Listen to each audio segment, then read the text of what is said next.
Thanks for joining me on my second lecture over structures of atoms. We will be discussing parts of the atom, isotopes, ions, and proper atomic symbol notation. As we reviewed in the first lecture, this is the general structure of an atom. It has a nucleus in the center comprised of protons and neutrons that make up most of the mass of the atom. Electrons orbit the outside, leaving plenty of space in between the nucleus and electrons. Just for the record, protons are positively charged, electrons are negative, and neutrons have no charge. In terms of mass, protons and neutrons have a 1-to-1 ratio in relative mass. With the electron, as you remember from last time, the electron has an extremely small mass. Its atoms contain an equal number of protons and electrons in their elemental state. Isotopes are atoms of the same element that have different numbers of neutrons. This means that they can have different masses. Isotopes retain the same number of protons and electrons, so they still remain as the same element. Here we have the symbol for the isotope carbon-14. We can tell that because the element symbol is C, which stands for carbon, the mass number in the superscript in purple is 14, and the atomic number in the subscript in pink is 6. The mass number, also known as atomic mass, is the total number of both protons and neutrons, whereas the atomic number is only the number of protons. This number never changes for isotopes of the same element. Knowing this, you can calculate the number of neutrons by subtracting the number on top, the mass number, and a number on the bottom, the atomic number. So in this case, the number of neutrons will be 14 minus 6, and that is 8. 8 neutrons total. Isotopes exist because of varying amounts of neutrons present. Isotopes are the same element because they have a constant number of protons. Just remember that. It's really important. Constant number of protons. That does not change. Don't be tempted to change it. The reactivity between elements are possible because of electrons. This remains unchanged between isotopes even if the number of neutrons changes. Neutrons do not affect reactivity. What I mean by that is, if you have different amounts of neutrons, it's not going to affect the electrical activity, the interactions between the molecules. Only the number of electrons affects that.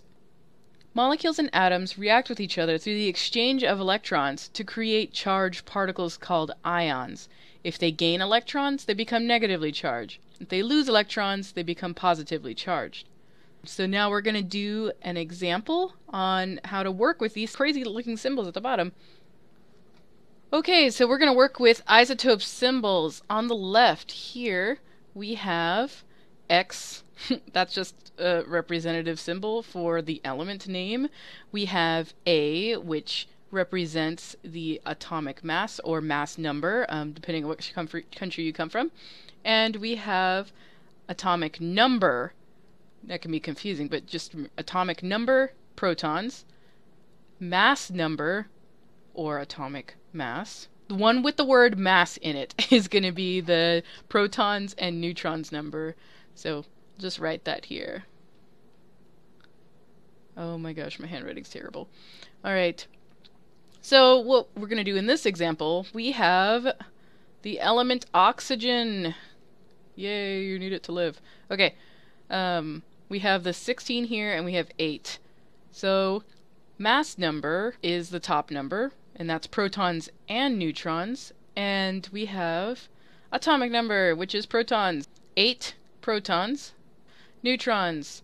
You take 16 minus 8 equals 8. And electrons. Well, normally you have the same number of protons.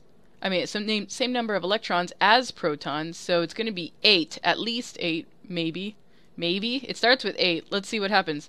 Well, we have a -2 here, and that gets tricky.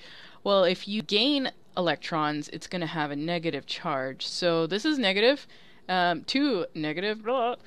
So you're going to actually have a gain of 2 electrons. So it's kind of the opposite. Even though it's a -2 here, you're going to add 2. So you're going to have 10 electrons. Yay! Based on these numbers and symbols, we were able to figure this out. Okay, we're going to do an example where we go in the other direction. We're going to get a number of protons, neutrons, and electrons and try to write the symbol ourselves. Okay, we're going to draw the atom with these parameters. So the basic symbol template is X for the element, A for the mass number, excuse me, and Z for the atomic number. So atomic number, you should always remember, is protons. It's going to be nice and constant every time. It's not going to change within the same element. So just, if you get confused on the exam, just remember that's protons. So what we got here, we have element with 35. We don't know what element it is yet because we haven't looked at the periodic table. So let's go look at the periodic table. This is ptable.com. So, I mean, I already know what it is since I made up this problem, but oh, 35 protons, it's bromine. So let's erase this X, because it's not X. Element X. Here we go. Bromine. Neutrons is 46, and electrons is 36. So where do we go with this next? We notice that the electrons are not the same as protons. We notice that it's like one more, so it's plus one more electron. And neutrons and protons, what do we do with the neutrons? Oh, that's right.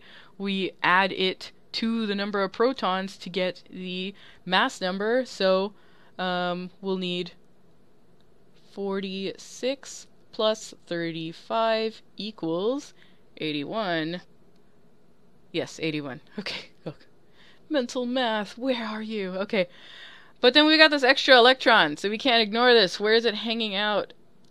Since we have an extra electron, that means we have more negative charges, so this molecule will be negatively charged. So you'll have a 1 minus. So that's a little bit redundant, so, but just for clarity, it is 1 electron. So you could just do a minus here. But if you are worried on the exam, you can always just put a 1 here. Ah! That's ugly. 1. There! Yay! So this is bromine 81. Has 46 neutrons, 36 electrons, because 35 plus 1. And, yeah, its atomic mass is 81, because that's 35 plus 46. Like, what else could it be? Oh my god, you know? You've got this. You can figure this out. I hope this helps. Thank you for watching, and good luck with your studies. Bye!